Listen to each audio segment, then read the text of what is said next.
YouTube ఛానల్కి స్వాగతం. So ఈ వీడియోలో మనము ఈరోజు నవచైతన్య కాంపిటీషన్స్ ఎగ్జామ్స్ యాప్ ద్వారా అప్డేట్ అయ్యేటువంటి పరీక్షలకు సంబంధించినటువంటి సిలబస్ వివరాలను తెలుసుకునేటువంటి ప్రయత్నం చేద్దాం. సో ఈరోజు మనకి ఏ పరీక్షలు అప్డేట్ అవుతాయి అనేది మరికొద్ది క్షణాల్లో చెప్పే ప్రయత్నం చేస్తాను. సాయంత్రం లోపు పరీక్షలకు సంబంధించినటువంటి సిలబస్ని శ్రద్ధగా చదివి ఆ తర్వాత మీ ప్రిపరేషన్ స్థాయిని అంచనా వేసుకోవడం కోసం మన పరీక్షలు రాయగలరు అని చెప్పి ఆశిస్తూ ఉన్నాము. సో ఈరోజు ప్రత్యేకంగా మనకి స్కూల్ అసిస్టెంట్ ఫిజికల్ సైన్సెస్కి ప్రిపేర్ అయ్యేటువంటి అభ్యర్థుల కోసం మెగా గ్రాండ్ టెస్ట్ నిర్వహించడం జరుగుతుంది. సో ఈ మెగా గ్రాండ్ టెస్ట్ అనేటువంటిది స్కూల్ అసిస్టెంట్ ఫిజికల్ సైన్సెస్ అభ్యర్థుల కోసం సాయంత్రం 6 గంటల నుంచి నిర్వహించడం జరుగుతుంది. సో సాయంత్రం 6 గంటల నుంచి 9 గంటల మధ్యలో స్కూల్ అసిస్టెంట్ ఫిజిక్స్కి ప్రిపేర్ అయ్యేటువంటి అభ్యర్థులు ఎవరున్నా కూడా మెగా గ్రాండ్ టెస్ట్ని రాసేటువంటి ప్రయత్నం చేయొచ్చు. ఇప్పటికెప్పుడు ఎగ్జామ్ జరిగింది అన్నట్లయితే మీ స్థాయి ఏంటి, మీరు ఎంతవరకు మార్కులు స్కోర్ చేయగలుగుతారని తెలుసుకుని తర్వాత మీ ప్రిపరేషన్ యొక్క విధానాన్ని ప్లాన్ చేసుకోవడం కోసం ఇది హెల్ప్ అవుతుంది. ఇక నెక్స్ట్ వచ్చేసి మనకి రెగ్యులర్గా గ్రూప్ 2 మెయిన్స్కి సంబంధించినటువంటి బ్యాచ్ 5th బ్యాచ్ నిన్నటి నుంచే స్టార్ట్ అయింది. అలాగే డివైఓ మెయిన్స్కి సంబంధించి కూడా 7th బ్యాచ్ నిన్నటి నుంచే స్టార్ట్ అయింది.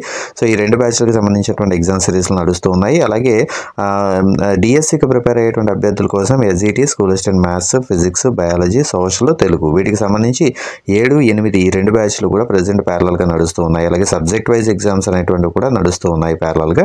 సో వీటికి సంబంధించినటువంటి అలాగే కొత్త బ్యాచ్ ఎప్పుడు స్టార్ట్ అవుతుంది అని అడుగుతున్నారు డిఎస్సికి సంబంధించి. సో వీటికి సంబంధించి కొత్త బ్యాచ్ వచ్చేసి డిఎస్సికి సంబంధించినటువంటి కొత్త బ్యాచ్ వచ్చేసి జనవరి 6వ తారీఖు నుంచి ప్రారంభించడం జరుగుతుంది. అలాగే పీడిఎఫ్లో ఇస్తారా అని అడుగుతూ ఉన్నారు. సో జనవరి 6వ తారీఖు నుంచి 60 గ్రాండ్ టెస్ట్లు పీడిఎఫ్లో ఇచ్చేటువంటి ఏర్పాటును కూడా చేస్తూ ఉన్నాము. సో ఈ పీడిఎఫ్లో కూడా మీరు తీసుకునేందుకు అవకాశం ఉంటుంది.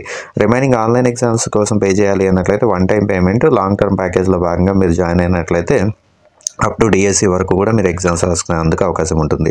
సో సిలబస్ అంతా కూడా స్క్రీన్ మీద కనిపిస్తుంది. మీ బ్యాచ్ దగ్గర ఒకసారి పాస్ చేసుకుని సిలబస్ ఏంటనేది చూసుకుని ఈరోజు ఎగ్జామ్స్ ఏంటనేటువంటి రాసే ప్రయత్నం చేయండి. ప్రజెంట్ మనం ఇంగ్లీష్ మీడియంలో కూడా బిట్స్ రాసుకోవడానికి చూడడానికి అవకాశం ఇస్తూ ఉన్నాము.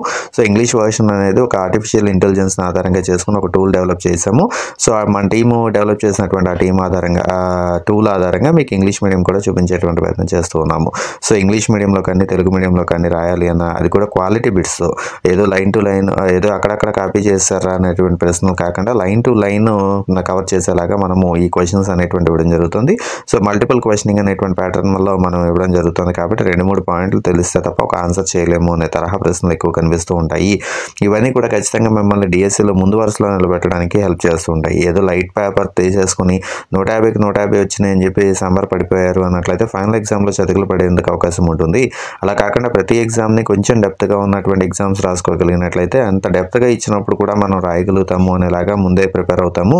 సో దాన్ని బట్టి ఒకవేళ ఈజీగా ప్రశ్న పత్రం ఇచ్చాము అన్నట్లయితే జస్ట్ ఊదేసి మనం ఎగ్జామ్ రాసేటువంటి ప్రయత్నం చేస్తూ ఉంటాం అనమాట. సో సింపుల్గా ఉండేటువంటి ఎగ్జామ్స్ని రాయకండి, వాటి వల్ల మీకు ఉపయోగం లేదు. సో కొంచెం కష్టంగా ఉండేటువంటి ఎగ్జామ్స్ మనం కాకపోయినా ఇంకెవరైనా కూడా ఎవరైతే కష్టంగా ఇస్తున్నారో అనేది ఎంక్వైరీ చేసే ప్రయత్నం చేయండి. సో కష్టమైనటువంటి ప్రశ్నలతో కూడినటువంటి ఎగ్జామ్, ఇన్ డెప్త్ క్వశ్చనింగ్తో కూడినటువంటి ఎగ్జామ్ ఎవరు ఇస్తున్నారో వాళ్ళ దగ్గర నుంచి తీసుకునేటువంటి ప్రయత్నం చేయండి. డెఫినెట్గా నేనైతే గ్యారంటీ ఇవ్వగలుగుతాను. నవచైతన్య కాంపిటీషన్స్ అనేది మల్టిపుల్ క్వశ్చనింగ్తో, ఇన్ డెప్త్ క్వశ్చనింగ్తో మనకి ఎగ్జామ్స్ అనేవి కండక్ట్ చేయడం జరుగుతుంది. So subject wise exams, divisional టెస్ట్లు, గ్రాండ్ టెస్ట్లు ఇవన్నీ కూడా ఒక కంటిన్యూస్ ప్రాసెస్ లాగా మనం నడుపుకుంటూ వెళ్తూ ఉన్నాము. అప్ టు డిఎస్సి వరకు మీకు మా గైడెన్స్ ఉంటుంది అని చెప్తూ ఉన్నాం. ఈవెన్ డివైఓ గ్రూప్ 2 కూడా అప్ టు ఎగ్జామ్ వరకు కూడా గైడెన్స్ ఉంటుంది అనేటువంటి విషయాన్ని మీకు తెలియజేస్తూ ఉన్నాము. Thank you.